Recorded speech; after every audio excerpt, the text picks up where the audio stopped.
الحمد لله رب العالمين، الصلاة والسلام على رسوله سيد الأنبياء والمرسلين وعلى آله وأصحابه أجمعين.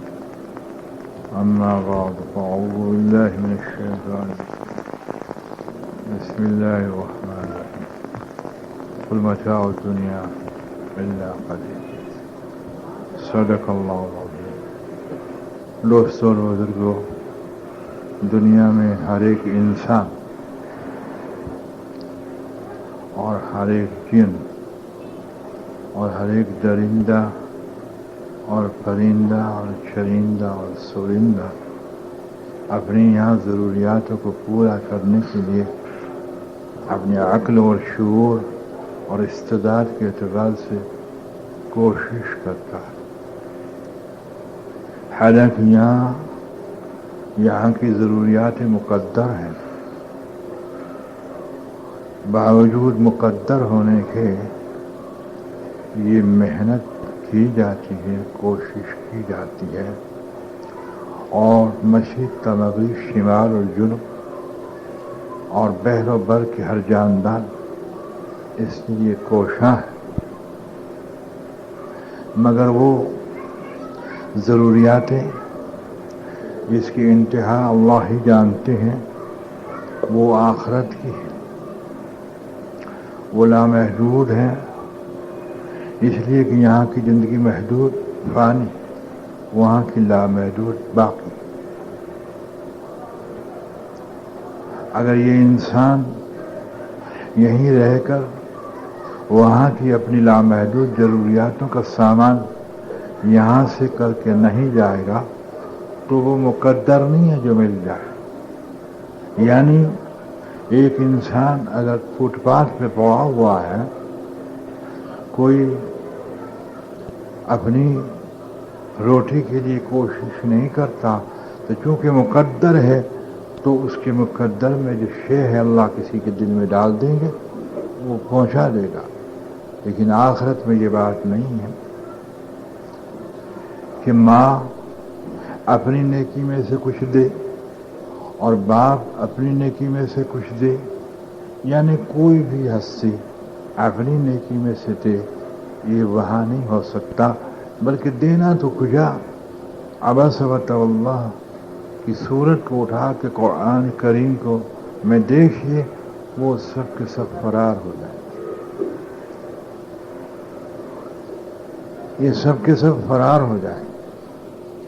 اس صورت میں انسان بے کسی اور بے بسی کی حالت میں انتہائی پریشان ہوگا.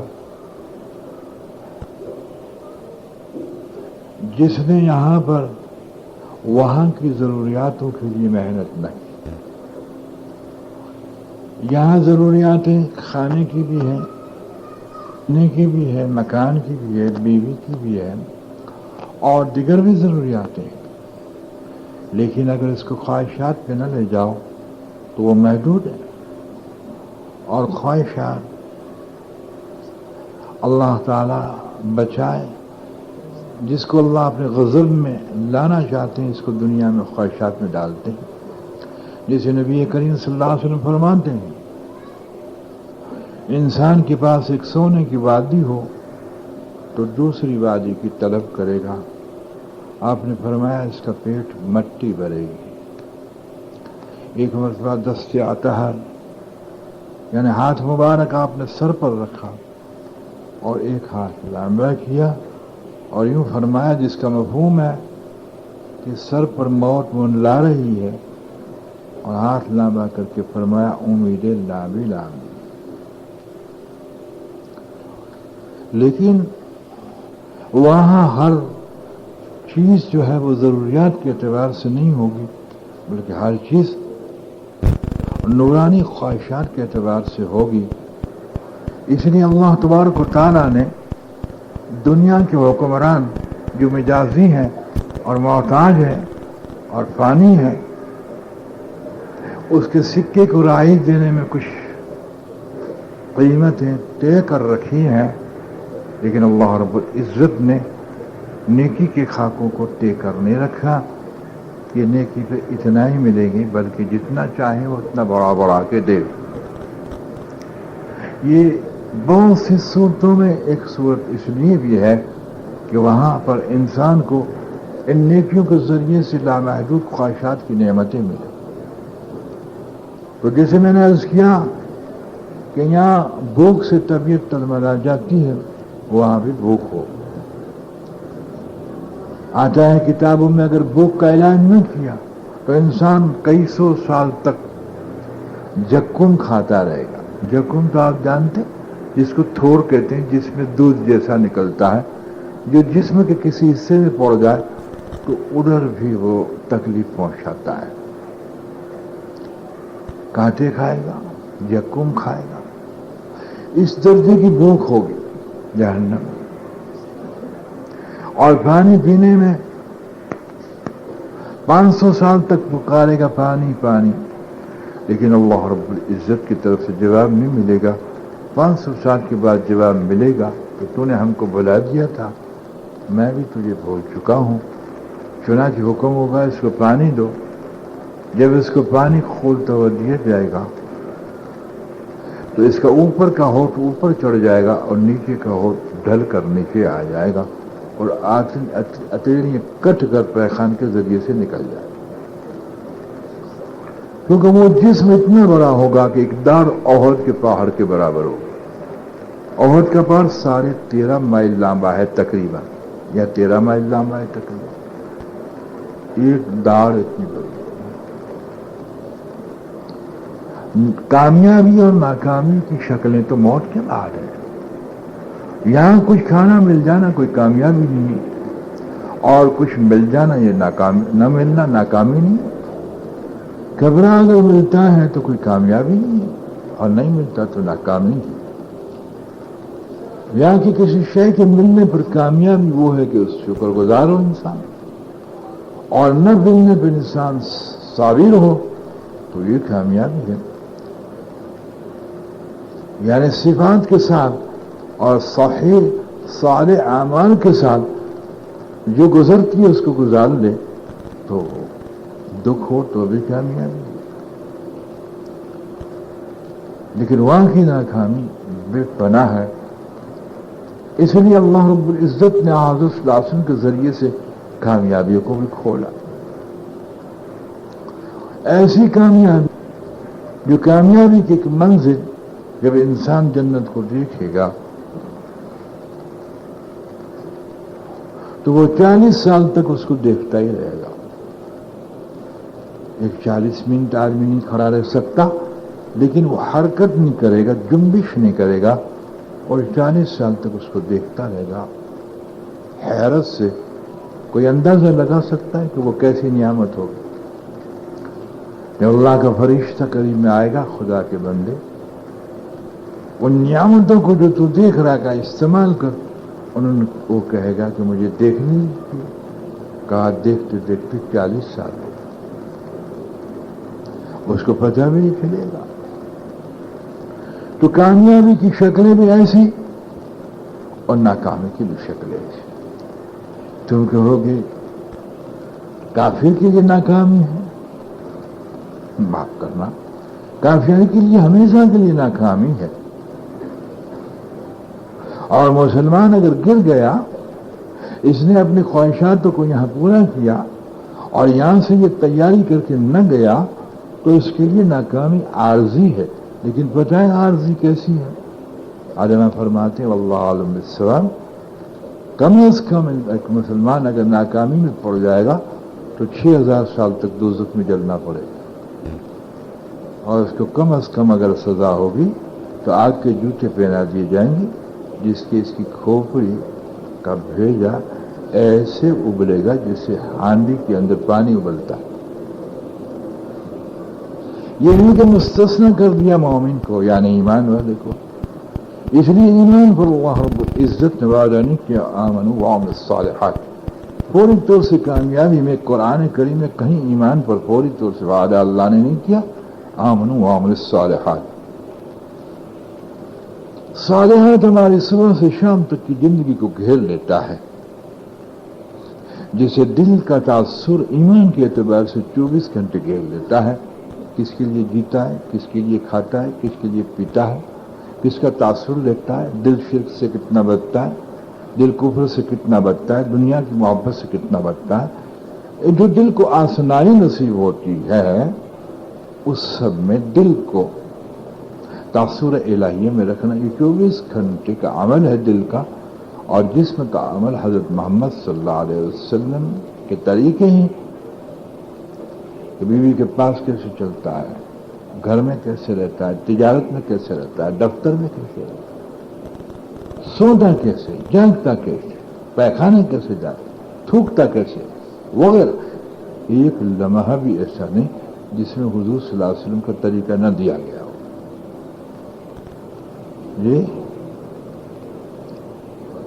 یہ اتنا کیوں دیا گیا؟ حالانکہ یہ کوئی مسقط خیز نہیں، جوڑا تو اس کے ساتھ گیا جو رات دن ہم کرتے ہیں، کافر بھی کرتا ہے، لیکن وہ آخرت کا سرمایہ نہیں اختیار کر سکتا کہ اس میں ایمان کو نہیں جوڑتا اور اس میں حضور کے طریقے کو نہیں جوڑتا، اس لیے اس کا بیوی کا استعمال خواہشات ہے، بس اپنا جسمانی نفع دنیا میں اٹھا لے، آخرت میں وہ ناکام ہے۔ اس طرح کلیتاً اسباب میں کافر چلتا ہے، لیکن مسلم اسباب کل میں سے دل کو نکالتا ہے اور اسباب کل کے اندر حضور کے طریقے کے ساتھ چلتا ہے۔ اللہ مجھے اور آپ کو توفیق دے، ناکامی کا منہ نہ دیکھنا ہو تو جلدی کیجیے، دھوکے میں نہ پڑیے۔ امت آج دھوکے میں چل رہی ہے، امت آج دھوکے میں چل رہی ہے۔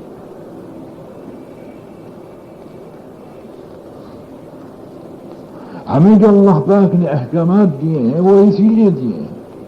اگر رمضان دیا تو اس لیے دیا، نماز صلاح اگر دی تو اس لیے دی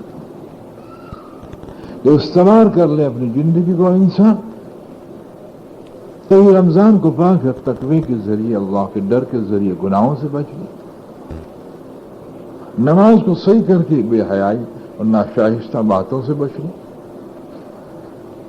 ساری باتیں کرنے کے لیے صرف چھوڑی دی، بلکہ کر کے بننے کے لیے دی ہے، تاکہ انسان جو کبھی نہیں لوٹے گا اس زندگی میں کامیاب ہو جائے۔ کتنے سال کی زندگی ہے اس کا تصور نہیں کر سکتے۔ لفظی اعتبار سے کہا جائے کہ نہ ختم ہونے لامحدود، لیکن امام غزالی رحمۃ اللہ علیہ اس کی مثال دیتے تاکہ انسان کو احساس زندہ ہو اور اس کی طبیعت مچل جائے۔ فرماتے ہیں کہ زمین اور آسمان کا جو خلا ہے، مشرق اور مغرب اور شمال کی وسعت تو اللہ ہی جانتا ہے، اس لیے کہ اللہ نے چیلنج کر رکھا ہے ظالم کو کہ اس میں سے نکل جا، تو معلوم ہوتا ہے کہ نہیں نکل سکتا۔ آج تک راکٹ نہیں نکل سکا۔ انہوں نے کہا کہ ہم نے گھنٹوں کے لاکھوں مائل کی راکٹ اٹھائے، لیکن انہوں نے کہیں سرہ زمین کا نہیں پایا۔ اسے معلوم ہوتا ہے کہ سرہ زمین کا اللہ ہی جانتا ہے، اور لیکن کتابوں میں یہ اتنا آتا ہے کہ زمین اور آسمان کا، پہلے آسمان کا جو مسافت ہے وہ 500 سال کی، یعنی ایک انسان 500 سال تک چلا جائے تو وہاں پر پہنچے۔ حضرات اس کو سارے کو رائے کے دانے سے بھر دے۔ مثال دیتے آخرت کی زندگی، اور بتائیے آپ شمال اور جنوب اور مشرق اور مغرب اور اس کی اونچائی میں رائے کے دانے کھٹا جانے کتنے قدم ٹن آئیں گے۔ فرمایا اس کے بعد تقریباً 100 سال کے بعد ایک پرندہ اس رائے کے دانے کو چگ لے، 100 سال کے بعد وہ تو کبھی نہ کبھی ختم ہو جائے گا، لیکن آخرت کی زندگی ختم نہیں ہو۔ ہماری زندگی کے تقریباً 60 سال، معالج کے نزدیک، حکمان کے نزدیک عمر 80 سال کی ہوتی ہے۔ اس کے بعد تو زوال پذیر زندگی ہے۔ 60 سال میں 30 سال تو راتیں نکل گئی، تو 30 سال رہ گئے۔ اب اس 30 سال میں کامیابی اور ناکامی کو لینا ہے، لیکن میں اور آپ اتنے منامک ہیں کہ جو کچھ ہے اس کو ہی سمجھ رکھا ہے۔ ہمیں سب چیز کے لیے کام نکال لیتے ہیں، خدا کے حکموں کو پورا کرنے کے لیے کام نہیں نکالتے۔ دکانیں تو تالے برابر وقت پہ کھلتے ہیں، لیکن مسجد میں دخول وقت پہ نہیں ہوتا۔ یعنی جو ضروریات کے خاکے میں زبانیں بھی چلتی ہیں، نگاہیں بھی اٹھتی ہیں، جسم بھی نقل و حرکت کرتا ہے، متحرک ہوتا ہے، اتنا آخرت کی کمائی کے بارے میں نہیں ہوتا، تو معلوم ہوتا ہے کہ ہم غفلت میں ہیں، ہم سوئے ہوئے ہیں۔ اس لیے کہ جو حضور صلی اللہ علیہ وسلم فرمایا ہے اس پر ہمیں زبانی یقین ہے، دل کا یقین نہیں۔ اور بات اصل یہ ہے کہ انسان کو زبان کی نوک پر ایمان ہو، وہ زندگی کو نہیں بدلتا، بلکہ جو دل پہ یقین ہے۔ جیسے دل کا ہمیں یقین ہے کہ اگر کھانا نہیں ملے گا تو کمزور ہو جائے گا، پانی کے پینے کا نہیں ملے گا تو دشوار زندگی ہو جائے گی، مکان نہیں ملے گا تو تکلیف ہوگی، 2 پیسے نہیں ہوں گے تو شادی بچوں کو کیسے کریں؟ یہ کامل یقین ہے، کامل۔ حالانکہ اس پہ کامل یقین کرنا حرام ہے، یہ یقین کی کوئی شے نہیں، یقین کی شے تو مقدر ہے کہ جو لوگ محفوظ نے اللہ پاک ضرور دی۔ کوئی یوں کہے کہ میں نے لاکھ روپے کمائے تو یہ بھولتا ہے تیرے مقدر میں تھے، اللہ نے دی۔ کوئی یوں کہتا ہے میں نے محنت نہ کی، دیکھو آج کل تو کچھ کمایا نہیں، تو بھولتا ہے تیرے مقدر میں ہی نہیں تھا۔ جس کو دیا اس کو بھوک پہ لے آتے ہیں، جس کو بھوک پہ ہوتے ہیں اس کو لکھپتی کر دیتے ہیں۔ کسی کے ہاتھ کی بازی نہیں کہ اپنے بچپن کو سنبھال لے، یا اپنے لڑکپن کو نبھا لے، یا اپنے ادھیڑ پن کو نبھا لے، کسی کی طاقت نہیں۔ ایک بادشاہ کا دانت گرانا ہے تو مجال نے ساری حکومت کی طاقتیں اس کے دانت کو بچا نہیں سکتی، اللہ اس بادشاہ کے دانت کو گرا کے رکھے۔ بڑے ہو گئے بادشاہ، بغیر دانت کے ہو گئے، ان کو بھی سفید بال آ گئے، ایٹم بم بنانے والے اور چاند میں جانے کا اللہ جانتا ہے سچ جھوٹ، تو یہ خدا ہی جانتا ہے۔ ہم تو حضور کی اتنی بات نہیں مانتے جتنے سائنس والوں کی مانتے۔ جی ہاں،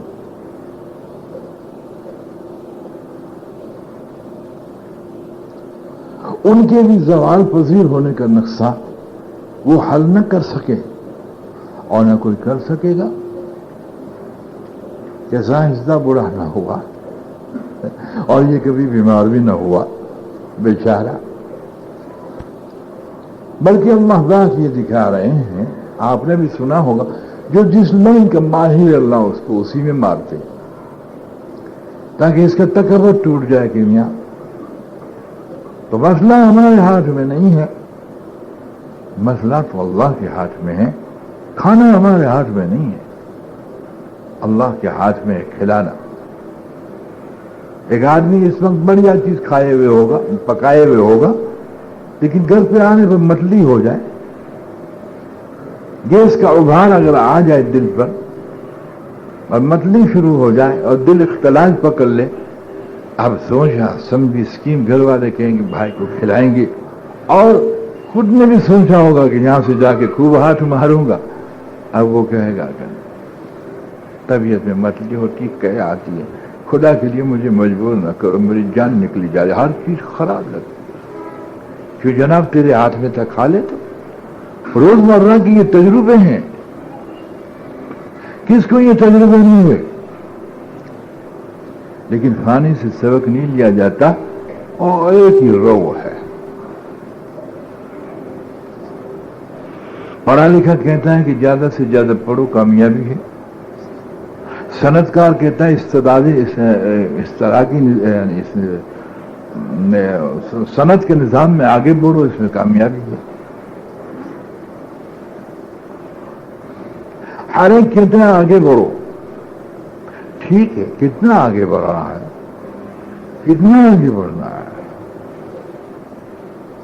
کوئی آدمی مالدار بن کے اعمال والا تو نہیں کہلائے گا، اگر مال زیادہ ہے اور اعمال نہیں ہے تو مصیبت اپنے سب پہ لے رہا ہے۔ یہاں بھی مصیبت، میٹھی نیند بھی نہیں آئے گی، فکر ہوگی،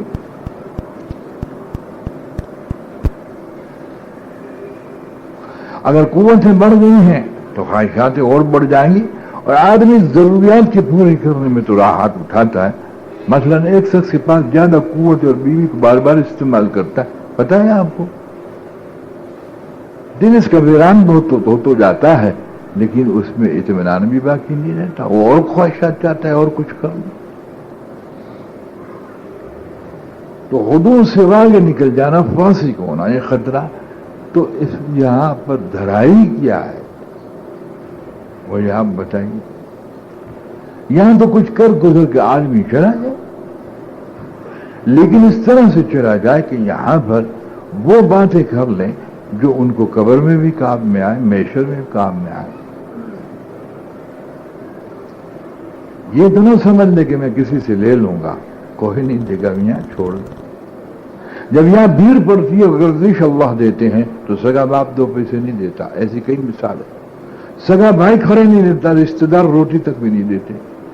یہ تو معمولی بھیڑ کا مسئلہ ہے جو اللہ نے گردش ڈالی، اور وہ تو وہ مقام ہے دوستوں بزرگوں کہ ہر ایک کو بھول جائے گا، ہر ایک بیٹے کو بھول جائے گی، باپ بیٹے کو بھول جائے گا، ہر ایک نفسا نفسی نفسا نفسی نفسا نفسی۔ کوئی ٹخنوں تک پسینے میں ڈوبا ہوگا، کوئی گھٹنوں تک ڈوبا ہوگا، اور کوئی سینے تک ڈوبا ہوگا، اور کوئی ٹھوڑی تک ڈوبا ہوگا، پسینے میں، اور سب ننگے ہوں گے۔ ہماری ماں عائشہ صدیقہ رضی اللہ تعالی عنہا، حضور صلی اللہ علیہ وسلم نے جب یہ بات کی تو پوچھا یا حبیب اللہ، بڑے حیا والے تھے نا؟ کہا پھر تو بڑی شرم آ گئی۔ فرمایا عائشہ کسی کو اتنا بھی پتہ نہیں ہوگا کہ میرے برابر میں کون کھڑا ہے، اتنی تکلیف میں ہوگا، پتہ بھی نہیں ہوگا کہ جیسے میں صرف ایک ہی لاؤں، پھر حیا آنے کا مسئلہ ہی نہیں رہتا۔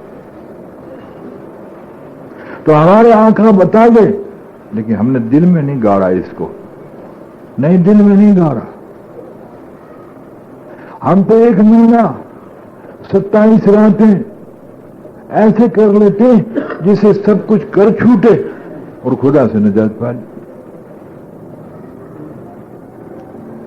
حالانکہ تازست موت تک کا مسئلہ ہے کہ آدمی موت تک اللہ کے احکاماتوں پر اور حضور صلی اللہ علیہ وسلم کے طریقوں پر پڑھا رہے، لیکن ایسا نہیں ہوتا۔ اور اس وقت اس مہینے میں بھی کچھ ہوتا ہے، اللہ جانتے کتنے لوگ کیا کرتے ہیں، کسی کے متعلق بدگمانی کرنا کیا اچھا ہے بھیا؟ تو میں نے عرض کیا کہ تاجر اور کالجین اور یونیورسٹی والا اور صاحب اقتدار اور کوئی بھی ہو، اس سب کے لیے یہ دعوت ہوتی ہے کہ تو نے وہاں کے لیے کیا جمع کیا۔ آپ کہو کہ نبی کریم صلی اللہ علیہ وسلم ہماری شفاعت کر لیں گے، جنت میں چلے جائیں گے۔ اچھا، کئی کتابوں میں آیا کہ قبر میں شفاعت کریں گے؟ مجھے آپ بتا دیجیے۔ عالم برزخ کی کئی سال کی زندگی اللہ ہی جانتا ہے، پھر محشر میں آپ کا کب ٹرن آئے گا اس کا کیا پتہ چلے؟ حضور صلی اللہ علیہ وسلم سجدے میں جائیں گے اور خدا جانے کتنے 1000 سال اللہ گزار دیں گے، وہاں تک بڑی بھاری طوفان عذاب چل جائیں گے سب پر۔ کچھ بات کی تشریح بھی تو سمجھنی چاہیے۔ اگر یہ بات ہوتی کہ مسلم مرتے ہی حضور شفاعت کر دیتے تو یہ قرآن کیوں آیا؟ آپ بشیر و نذیروں کے کیوں آیا؟ آپ نے ڈرایا کیا تو نعوذ باللہ اعوذ باللہ آپ نے جھوٹ بولا۔ جو آپ نے ڈرایا وہ حق کے ہو کر رہے گا، آپ نے خوشخبری دی وہ ہو کے رہے۔ تو یہ شریعت مطہرہ کیوں آئی؟ لیکن جاہل انسان ہلاکت میں ہوتا ہے جب صحیح صحبت نہیں لیتا، علم نہیں لیتا، محنت نہیں کرتا، اور اس بات کو احساس نہیں کرتا کہ اگر میرے پاس آیا ہوگا تو کام آئے گا، اگر میرے پاس نہیں آیا ہوگا تو کچھ کام نہیں آئے گا۔ ہونا بھی کیسا جو قبول ہو جائے۔ نماز کام نہیں آئے گی. اگر نماز بنی ہوئی ہوگی جسے اللہ چاہتے ہیں، یعنی ضابطہ حضور کو دیا ایسی نماز پڑھی ہو، الحمدللہ وہ کام آئے گی. یہ کام آنے کی علامت کیا ہے؟ اس کی خوشخبری تجھے یہاں ملے گی کہ تیری نماز قائم آ کہ تو برائی سے بچنا شروع ہو جائے، اور نہ برائی سے نفرت ہو تو سمجھ لینا الحمدللہ یہ نماز تجھے اب کام آئے گی. جس کو یہاں نہ کام آئی وہاں نہیں آئی. ہر عمل کرنا. اگر تقویٰ رمضان کے بعد ملا اور تو برائی سے رکنے لگا تو اس رمضان نے یہاں رنگ دکھایا، اب وہاں بھی دکھائے گا. لہو اللہ نے کہا، جس کو عربی میں کہتے ہیں، قرآن نے کہا لہو، کھیل کود کہا. کیا کہا؟ دنیا کی زندگی خواہ اور متاع القلیل، اس کی ساری متاع، اس کے زیورات، اس کے سونے، اس کے چاندی، اس کے پلینٹینیم، معدنیات جتنی بھی آپ گزرائیں، رگ جتنی بھی آپ گنوائیں، اللہ قلیل کہا. علماء قلیل اس کو کہتے ہیں کہ کھجور کا جو بیج ہے اس کے بیچ میں جو سفاق ہوتی ہے، یعنی کھجور کا بیج نہیں، کھجور کا جو وہ ہوتا ہے نا گوسلے، وہ گٹھلی کے بیج کے اندر جو سفاق ہوتا ہے اس میں ایک صبح سے جلد ہوتی ہے. اتنا بتایا اس کی زندگی بتائیے. اور فرمایا کہ جب سے میں نے دنیا کو پیدا کیا نظر رحمت سے نہیں دیکھا. اور کہا اللہ نے کہ پورے عالم کی قیمت میرے آگے ایک مچھر کے پر کے برابر. بہت اس کو ہم نے اور آپ نے اہمیت دے رکھی. تو ایسا تو نہیں ہوتا کہ آدمی کتابیں پڑھ لے تو اس کی کسی چیز کی اہمیت بھی دل میں بیٹھ جائے اور کسی چیز کی جو ہے غیر اہمیت بیٹھے. پڑھنا ضروری چاہیے، ضرور بات ہے. جیسے کہ انسان کاروباری لائن کی چیزیں پڑھتا ہے لیکن پریکٹس نہ کرے، کاروبار نہ کرے تو مل جائے گا. ایسے ہی اگر کاروبار کی لائنیں نہ پڑھے تو وہ کاروباری لائن اونچی لائنیں نہیں کر سکتا. کچھ ہر چیز کی بڑے اگر کتاب ہی پڑھ لے تو وہ پڑھنا بھی ضروری، لیکن اس کے ساتھ پریکٹس کر کے اس پر عمل پہ پڑھنا بھی ضروری. اس طرح سے اسلام کو الحمدللہ عمل کے صحیح کرنے کے لیے کتابیں پڑھنا، تقریریں سننا، یہ سب صحیح ہے، لیکن اس کو دل کے اتارنے کے لیے بڑی محنت کرنی پڑتی ہے. دل میں جب اترتا ہے، جب آدمی اللہ کو یہ دکھائے کہ میں طلب صادق ہے اور مجھے دین چاہیے، اس کے لیے اللہ دیکھتے ہیں، اس میں وہ جمے قربانی دے، تو پھر اللہ اس کے دل میں ڈال دیتے ہیں. اس لیے آپ دیکھیے کہ آج ہم کو دنیا زیادہ پیاری ہے، آخرت کم پیاری. اس کی علامت یہ ہے کہ آخرت کے لیے محنت بہت تھوڑی ہے. تو آپ کو آخرت کی محنت کیا ہے؟ کیا بیوی بچے کا پالنا نہیں، کیا ماں باپ کا پالنا نہیں، یعنی بچوں کا پالنا نہیں، دکان نہیں. معاف کیجیے گا، یہ سب آخرت اس میں اللہ کے حکم نبھائے جائیں تو، اور حضور کے طریقے نبھائے جائیں، چلائے جائیں تو، ورنہ یہ سب کفر کا نظام. کافر بھی دکان کرتا ہے، کافر بھی بچوں کو پالتا ہے، وہ اپنی مرضی سے کرتا، ہم اپنی مرضی سے کریں، کم تولیں، جھوٹ بولیں، دھوکہ بازی دیں، مکاری کریں، نہ جانے کیا کیا دھندے کرتے ہیں ہر لائن میں ہم. تو یہ بچوں کو پالنا ہے، بلکہ اس کو مصیبت، اس کو تو جہنم میں بچوں کو ڈالتے ہیں ہم. جو اپنے بچے کو حرام کا لقمہ کھلاتا ہے وہ دوزخ کے لیے تیار کرتا ہے اپنے بچوں. یا ایھا الذین آمنوا قوا انفسکم واہلکم نارا وقودھا الناس والحجارہ. اللہ پاک نے فرمایا ایمان والے اپنے نفس کو، اپنے نفس کو، اپنے اہل، اپنے بیوی اور بچوں کو دوزخ سے بچاؤ. ایسا کھلا کہ دوزخ سے بچائے، ایسا پہنا کہ دوزخ سے پہنا. کیسے پہنایا جاتا ہے عورتوں کو؟ ہے کہ دوزخ کا کھمبا بن کے رہ جائے. آپ نکلیے تو گئی روڈ پہ، جیسے شوہر اور ماں باپ کسی کے ہیں نہیں، ایسے گھومتی ہیں. دیکھیے اس وقت ہم آئے روڈ پہ، یہ حقوق ہیں یہ دشمنی ہے، ماں باپ دشمن، شوہر دشمن. اگر بیوی کو دوزخ سے نہیں بچاتا اور ماں اگر بیٹے کو نہیں بچاتی تو وہ بھی دشمن ہے. اس لیے خداوند قدوس نے المال والبنون زینت الحیات الدنیا جہاں بتایا کہ اولاد اور مال دنیا کے ہونے تک کی زینت ہے، وہاں اس کو آزمائش تو بتایا، وہاں عدو بھی بتایا کہ تمہارے بچے اور بیوی دشمن ہے. قرآن میں کہا عدو دشمن ہے وہ تمہارے. کسی زبان سے دشمن کا؟ تو ہم اپنی بیویوں کے دشمن، ہمارے بچوں کو دشمن ہے.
عبادت بھی قبول، روزہ بھی عبادت ہے نا.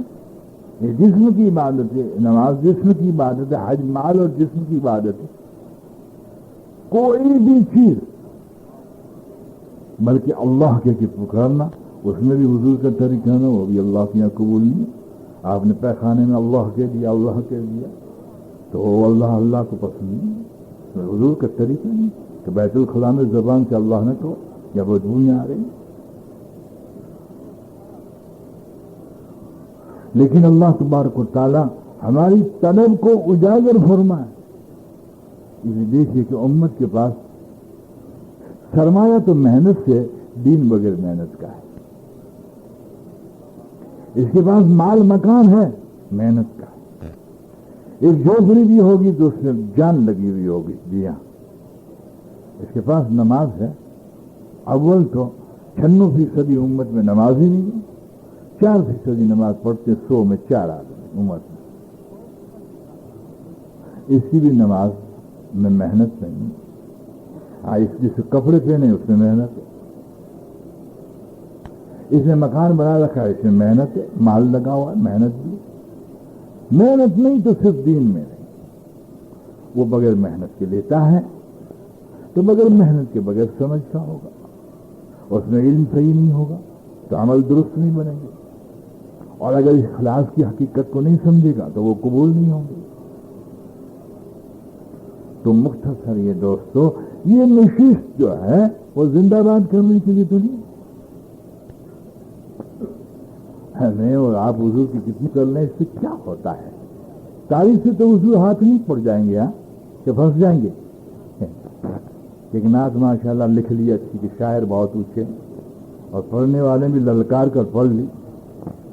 اور میں نے آپ نے ماشاءاللہ قرآن کی تلاوت جو ہے خوب کر لی، لیکن اس پر عمل نہ کیا یا عمل کرنے کی نیت سے نہ پڑھ لیا تو نہ اللہ ہاتھ پڑھیں گے نہ اللہ کے رسول ہاتھ پڑھیں گے.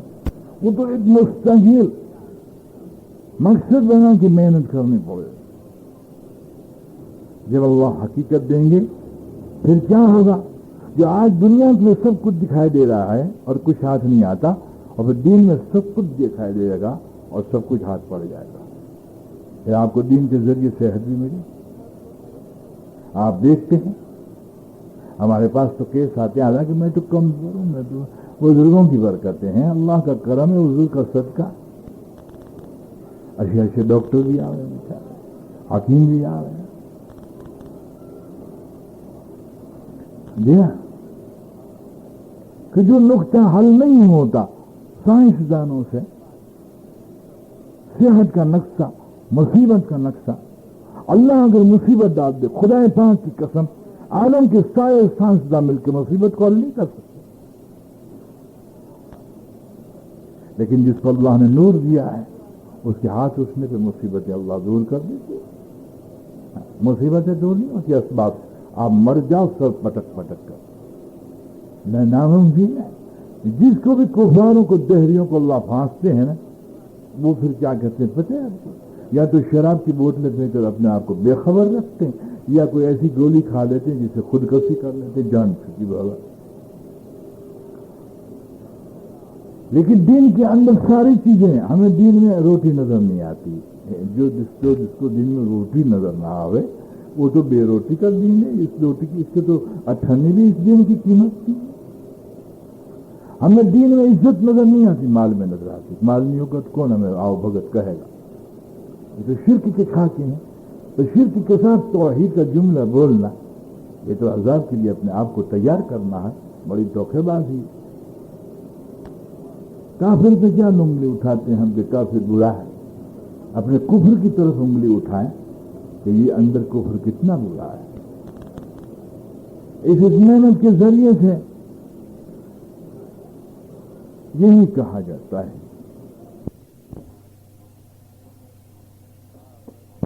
اللہ کی راہ میں نکل کر ان طلبوں کو اجاگر کرنا، محنت کرنا، یقین کی محنت، عبادت کی محنت، دنیا کی بے ثباتی کی محنت، سننا دیکھنا، تو ہمارے لیے زاد سفر ہو جائے گا. پھر ہم محتاج نہیں ہوں گے انشاءاللہ تعالی. ہم محتاج نہیں ہوں گے انشاءاللہ تعالی. جیسے گوشت کا انتقال ہوا تو اس کے چاہنے والوں نے کہا کہ حضرت آپ جب دنیا سے تشریف لے جائیں گے تو آپ کے پیچھے ہم بہت کچھ آپ کی روح کو ثواب کو پہنچائیں گے. فرمایا تمہیں اللہ ثواب دے گا جزائے خیر، لیکن اگر تم نہ بھیجو نا تو ہمیں کوئی ضرورت نہیں، ہم اتنا لے کے جاتے ہیں، ہمیں تمہارے کوئی پیچھے نظر نہیں آتی، کوئی ضرورت نہیں. فرمایا ہم اتنا لے جاتے ہیں اس گوشت نے کہا. ہمارا ہر مرنے والا محتاج پھر کھوڑا جاتا ہے بیچارہ. اکثر مسلم کے گھروں میں سے جنازے بے نمازیوں کے نکلتے ہیں. جیسے میں نے کہا 96% تو ہوتے ہی نہیں. رشوت ہے کہ جو رشوت کھانے والوں کے جنازے نکلے وہ نکلے. کیا بھیجو گے پیچھے؟ کیا بھیجو گے؟ کیا بھیجو گے؟ کتنا کرو گے؟ بھیجنا تو وہی قبول ہوتا ہے جو حلال کا ہو. اللہ تبارک و تعالی ہماری فکر کو، ہمارے اندر فکریاں پیدا فرما دے.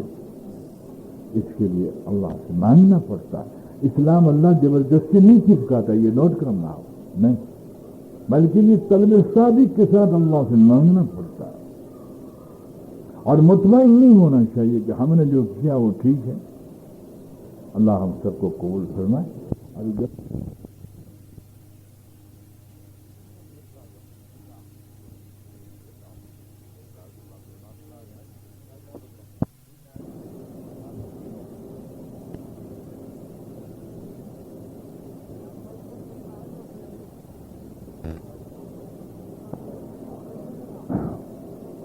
اللہ رب العزت پروردگار عالم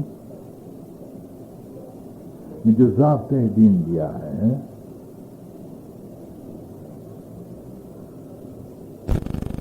وہ ہمارے آقا حضرت محمد صلی اللہ علیہ وسلم کو یہ فرما کر نہیں دیا کہ میرے محبوب علیہ الصلوۃ والسلام آپ اس کو تراشیے. مذاہب میں جتنے مذاہب ہیں وہ تراشے ہوئے. اہل کتاب کی نسبت ہے وہ منسوخ ہے، فینش خلاص ختم ہو گئے، وہ منسوخ ہو گئے، توریت منسوخ ہو، انجیل منسوخ ہو، جامع آخری قرآن آنے کے بعد خلاص پھر وہ منسوخ ہے، بقیہ تراشے ہوئے ہیں۔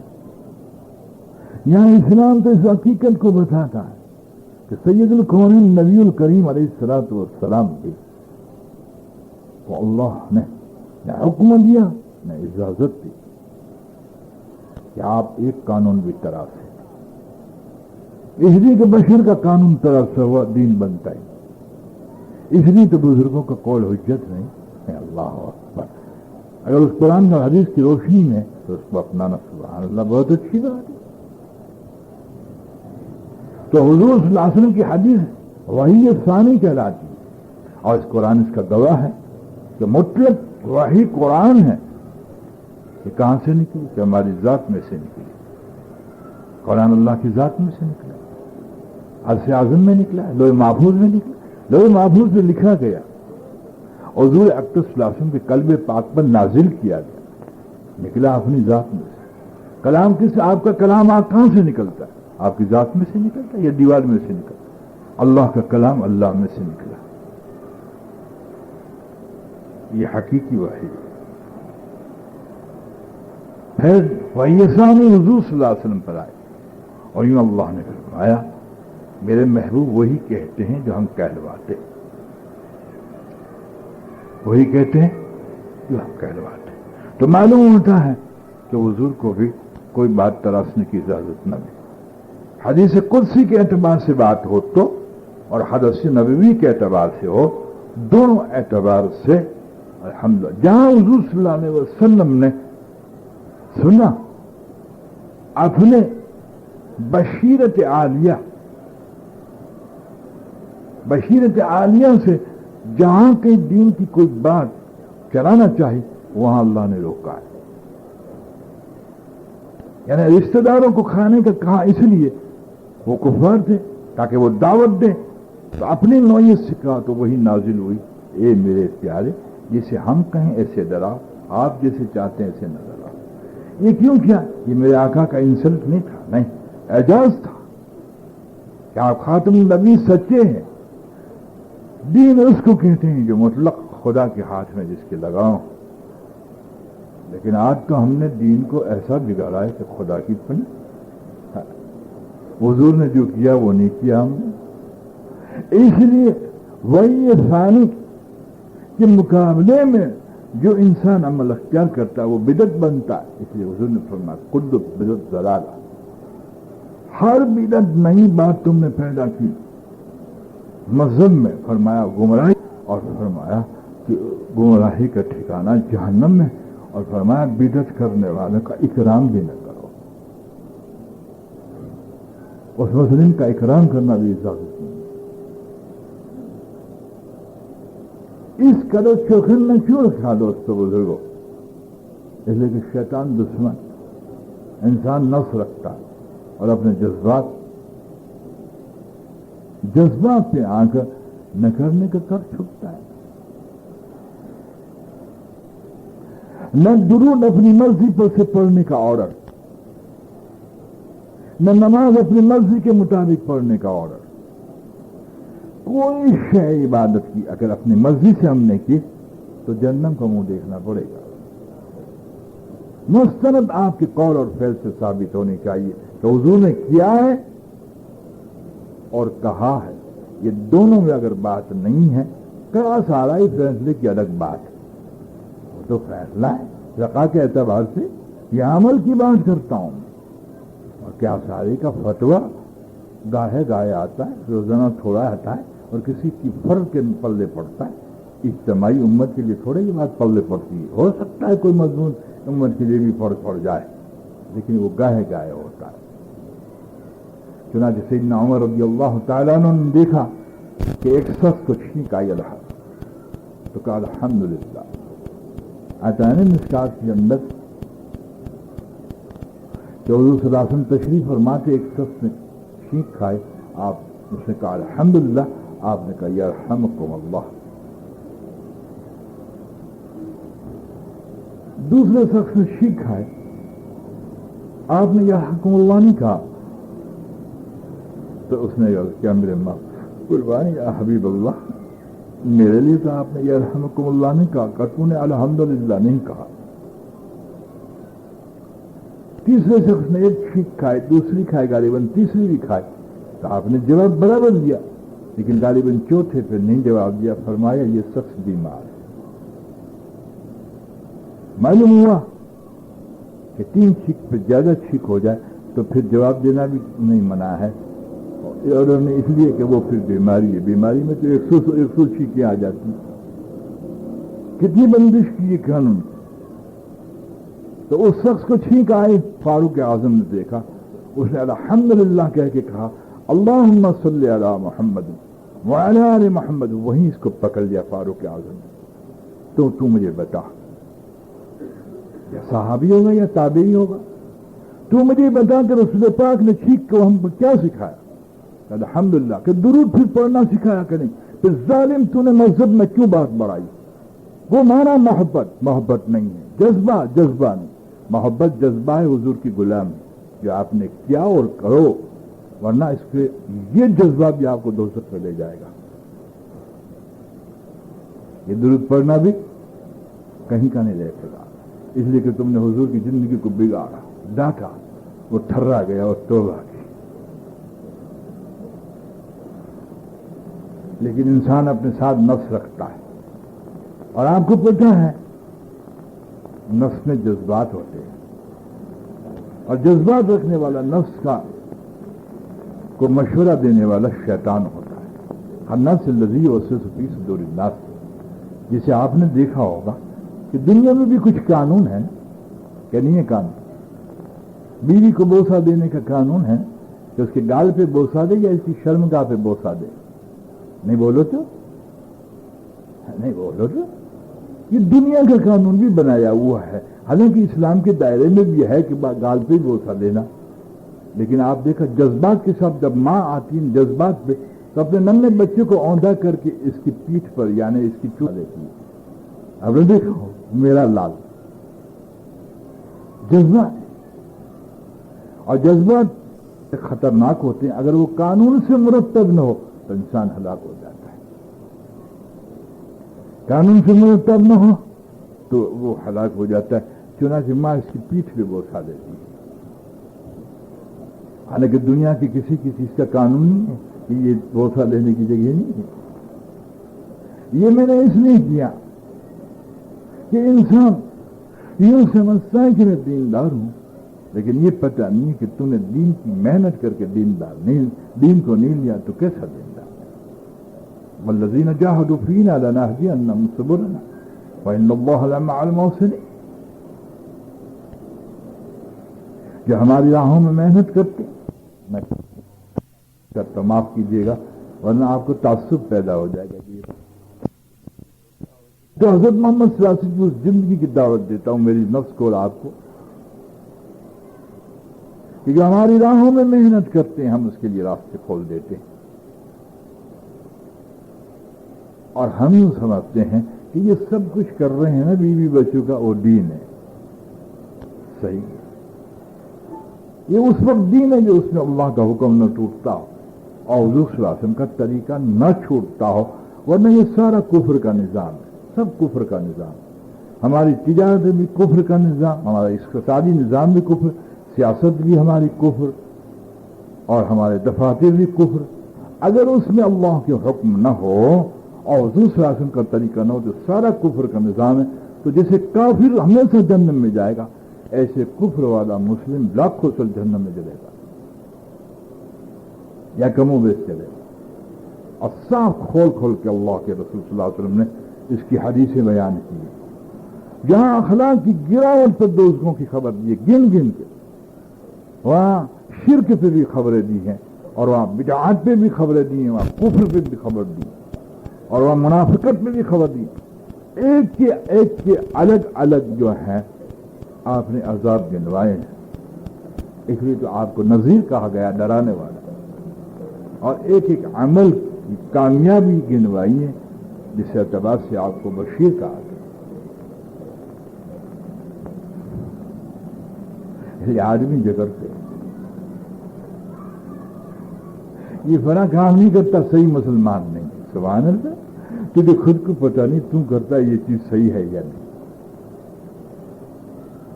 یعنی حضرت محمد صلی اللہ علیہ وسلم کے دور کے اندر صحابہ کرام رضوان اللہ تعالی اجمعین جو دور تھے، یہ یوں سمجھو کہ تابعین جب پیدا ہوئے صحابہ کو دیکھنے والے، تو حضور نے یہ فرمایا ہے، اس کی تحقیق میں اتنی زبردست محنت کرتے تھے کہ میں آپ کو کیا بتاؤں. یہ مسلم ہے، احمد ترمذی ہے، محمد اسماعیل بخاری رحمہ اللہ ہیں. انہوں نے قلم اٹھا کے نہیں لکھ دیا، نہیں اللہ دو رکعت نفل پڑھتے تھے محمد اسماعیل بخاری، اور خدا سے بار بار مانگتے تھے، اور اتنی تحقیق میں گھیرے اتر جاتے تھے کہ کہیں ایسا نہ ہو کہ حضور صلی اللہ علیہ وسلم کی حدیث کے بغیر آ جائے. اس لیے ابوبکر صدیق نے 500 حدیثیں بقضات خود راوی جلا کے رکھ دی، اور ڈرے کہ کہیں میرے سننے میں فرق آیا ہو، اور ایسا نہ ہو کہ ابوبکر کو اللہ کو جہنم میں ڈال دے کہ حضور نے یوں کہا اور نہ کہا ہو. 500 حدیثیں جلا کر رکھ.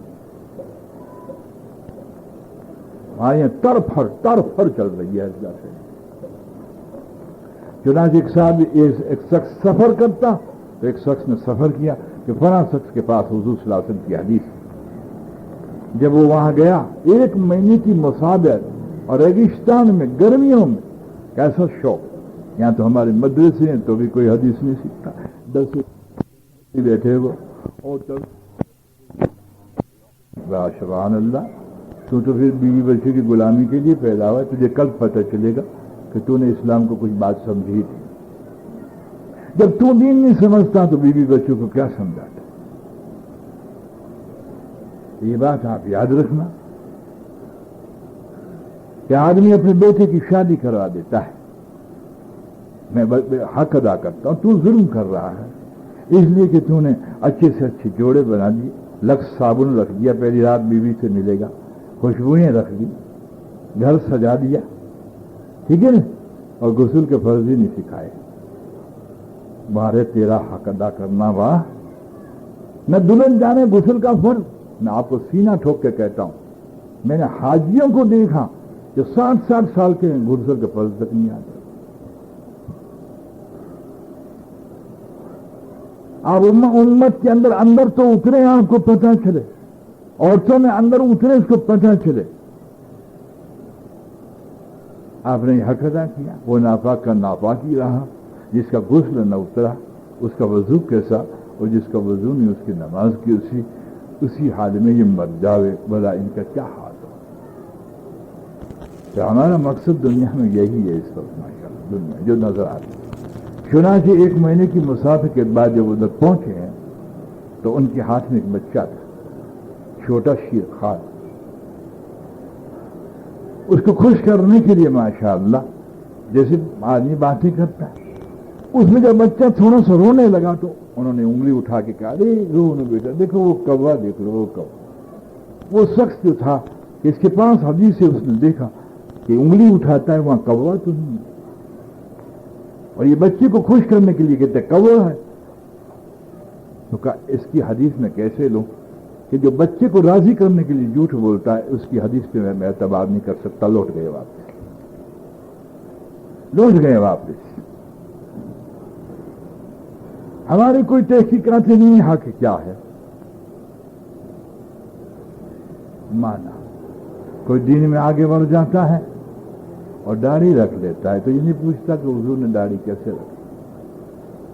کوئی کرتا پہنتا ہے تو نہیں پوچھتے کہ کرتے کا ناپ کتنا بتایا.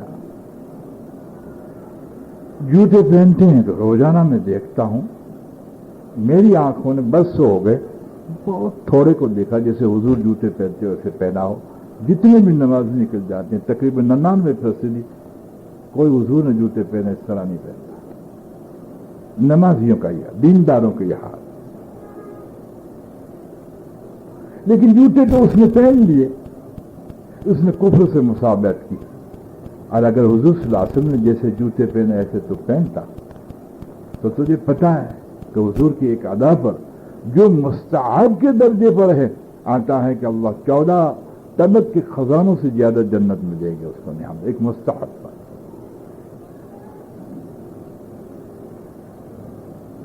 حضرت محمد صلی اللہ علیہ وسلم کے طریقے کی قدردانی کا جو اللہ رب العزت کے پاس بدلہ ہے اس کا ہم احاطہ نہیں کر سکتے، لیکن یہ سب کچھ مفت میں لینا ہے۔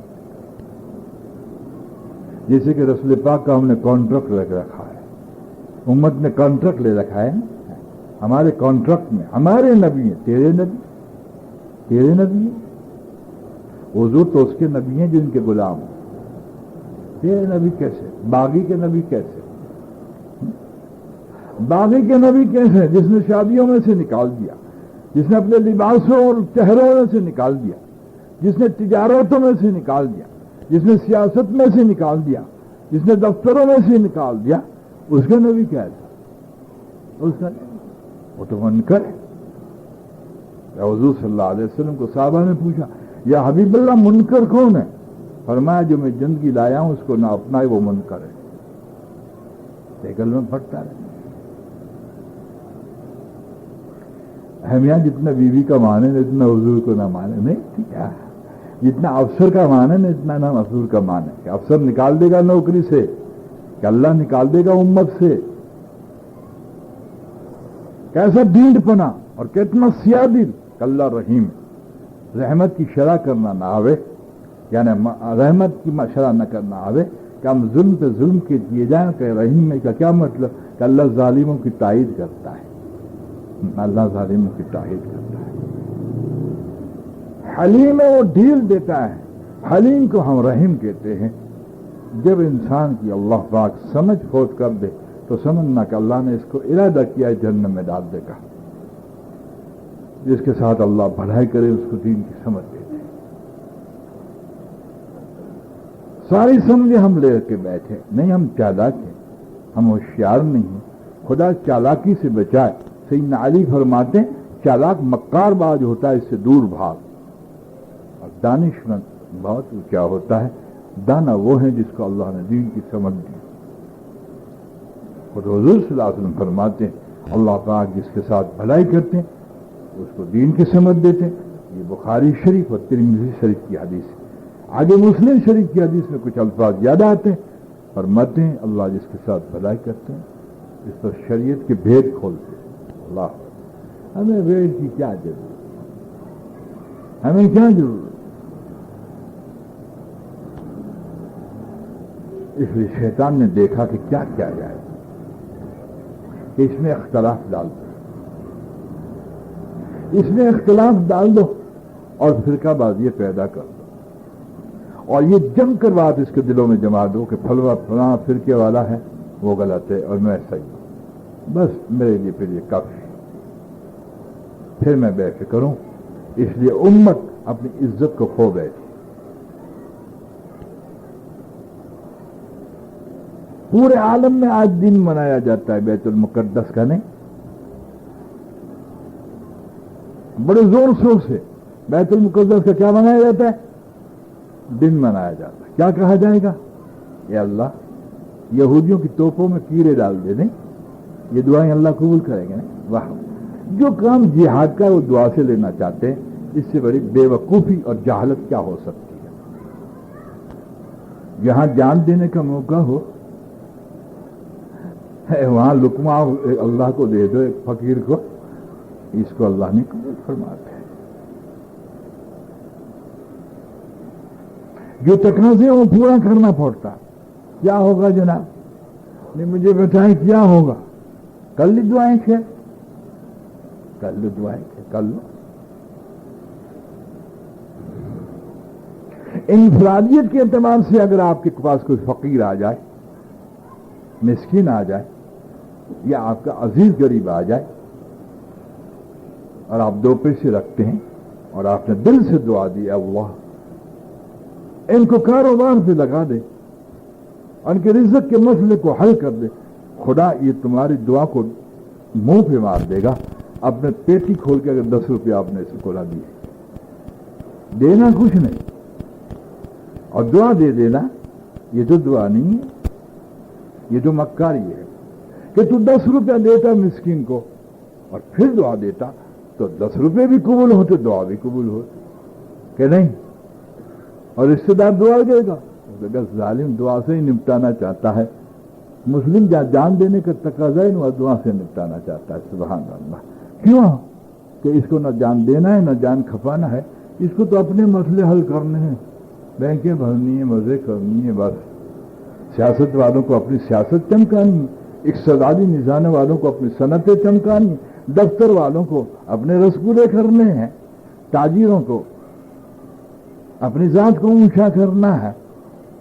ہر ایک اپنی استعداد سے اس پہ لگا ہوا ہے. اور وہاں حضور صلی اللہ علیہ وسلم کے زمانے میں آپ کو پتہ ہے دین کے لیے آواز لگی تو پوچھا جاتا تھا کیا مطالبہ ہے؟ سرکار کیا جان کھپانے کے لیے کہتے ہیں یا جان دینے کے لیے چاہتے کہ جان دینے کا مطالبہ ہے؟ تو ترازو تولنے والا وہیں ترازو کو پھینک دیتا تھا. بیوی کو ابھی بوسے تک یعنی رخسار تک منہ نہیں پہنچا وہ منہ موڑ لیتا تھا. اللہ اکبر کبیرہ. وہ امت ہے، ہم اور آپ تھوڑی امت ہیں. دھوکے میں نہ رہیے. یہ فقیر کا الفاظ آپ لکھ لیجیے، میں سر میں سب کو رونا پڑے گا خون.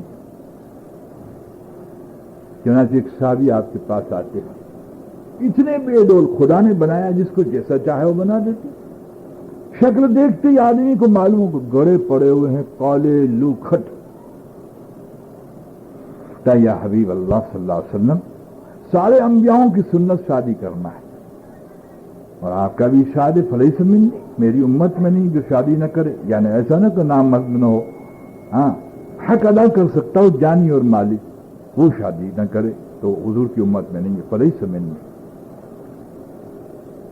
یا صلی اللہ علیہ وسلم میں سنت ادا کرنا چاہتا ہوں لیکن مجھے جو بھی دیکھے گا وہ پسند ہی نہیں کرے. اللہ نے مجھے بنایا ہے ایسا. ہاں سنیے دوستو، نمازی سنے، تبلیغ والا بھی سنے ہو، اور یہ آپ کا محمد عثمان بھی سنے، اور مولوی بھی سنے، امام بھی سنے، سب سنے، سب سنے. سب کے لیے دعوت ہے. جو حقائق پہ آتا ہے وہی صحیح معنوں میں مسلم ہے اور مومن ہے. آپ نے فلاں صحابی کے پاس جا اور کہے کہ محمد رسول اللہ نے کہا تیری بیٹی دے دے. وہ بڑی بیٹی خوبصورت تھی. وہ یہ سرکار فرماتے ہیں تو چلو بھیا. گئے. اتنا ہی نہیں کہ جسم کالا تھا بلکہ کچھ مال بھی پاس نہیں تھا، فاقہ کس تھے. جا کر کہا اس صحابی کو کہ رسول پاک صلی اللہ علیہ وسلم نے فرمایا ہے کہ میں پیغام لے کے آیا ہوں، آپ کی بیٹی میرے ساتھ نکاح کر دیجیے، عقد کر دیجیے.